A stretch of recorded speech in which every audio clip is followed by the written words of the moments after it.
جب غزوہ احد میں اللہ کے نبی کے دندان مبارک شہید ہونے کی اطلاع حضرت اویس قرنی کے پاس جاتی ہے تو آپ پوچھتے ہیں کون سا دانت ٹوٹا؟ بتانے والے نے بتایا کہ میرے علم میں تو نہیں ہے، دانت شہید ضرور ہوئے ہیں مگر میرے علم میں نہیں ہے۔ تو سارے دانت اس عاشق رسول نے خود اپنے ہاتھوں سے توڑ لیے نا۔ اور جب اس کیفیت کے بعد اللہ کے نبی احمد مجتبیٰ محمد مصطفیٰ صلی اللہ علیہ وسلم نے اپنا ایک جبہ مبارک دیا کہ یہ اویس کو پہنچایا جائے، اے علی اے عمر جب تم ان سے ملنا تو اپنے لیے شفاعت کی دعا کروانا۔ سبحان اللہ و بحمدہ سبحان العظیم۔ عاشق کے لیے خصوصی پیغام اور تحفہ ہے، اور پہنچانے والے کون ہیں؟ ایک شریعت کے امام اور دوسرے طریقت کے امام۔ اس جبے کو لے کر کہاں جا رہے ہیں؟ عاشق کی بارگاہ میں جا رہے ہیں۔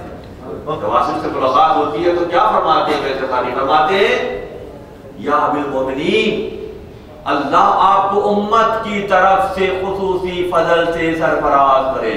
اللہ ولی اللہ۔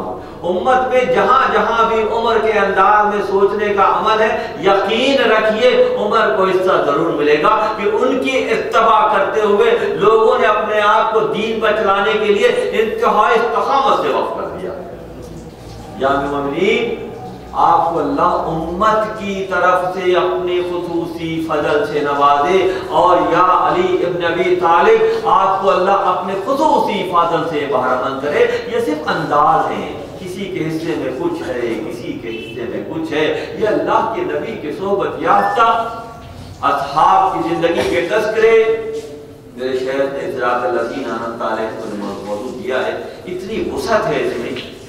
صرف اصحاب کی زندگی کو گفتگو کرتے رہے تو سلسلہ لامتناہی ہو جائے گا، پھر ان کے تابعین پہ گفتگو کی جائے تو یہ سلسلہ ایک لامتناہی سلسلہ ہے۔ جو مجھے بات یاد آ رہی ہے، یہودی ایک آیا اپنے شعبے کا انتہائی ماہر، توریت کا عامل حافظ، اس نے جب اس کو پتہ چلا کہ اللہ کے نبی احمد مجتبیٰ محمد مصطفیٰ مبعوث ہوئے ہیں نبی کی حیثیت سے، تو آیا اور آ کر اس نے علم العادات کا بھی ماہر تھا، صرف ریفرنس کی بات ہے، علم العادات کا ماہر تھا، وہ کیلکولیشن کر لیتا تھا الفاظ کے عادات کی بنیاد پر، اور اس میں بڑا ماہر تھا۔ اس نے آ کے پوچھا کہ میں نے سنا ہے کہ آپ نبی ہیں، تو مجھے کچھ سنائی جو آپ پر آیا۔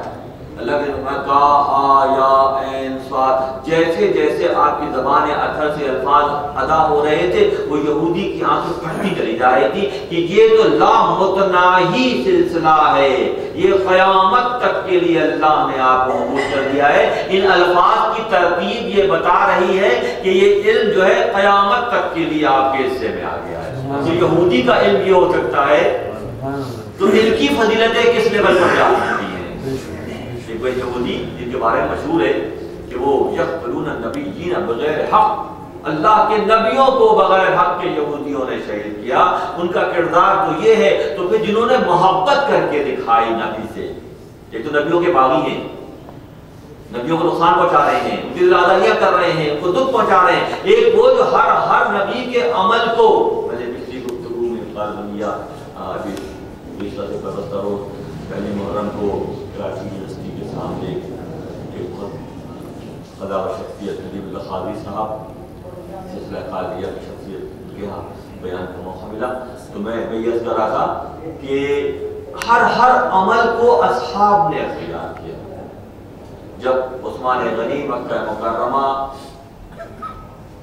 سفارت کی ذمہ داری نبھانے کے لیے گئے قریش کے ساتھ، اب وہاں یہ خبر مشہور ہو گئی کہ معاذ اللہ آپ کو شہید کر دیا گیا، تو اللہ کے نبی نے وہ بیعت اور وہ عہد ساز تاریخ رقم کی اپنے اصحاب کے ساتھ تجدید بیعت کیا گیا، اور آپ نے نبی صلی اللہ علیہ وسلم نے اپنے ہاتھ کو عثمان غنی کا ہاتھ قرار دیا، اور پھر آپ کے ہاتھ پر اللہ ید اللہ فوق ایدیہم سورہ فتح میں آیا کہ آپ کے ہاتھ پر اللہ کا ہاتھ تھا، اللہ مومنوں سے راضی تھا۔ ایسے موقع پہ اروا بن مسعود صحابی قریش کی جانب سے مشاورت کے لیے آپ کے خیموں کی جانب جب آیا، آپ صلی اللہ علیہ وسلم نے اللہ کے نبی نے اصحاب کی وارستگی کو دیکھی کس انداز کی، اصحاب کی وارستگی دیکھے کیسی ہے۔ اروا بن مسعود صحابی جب آیا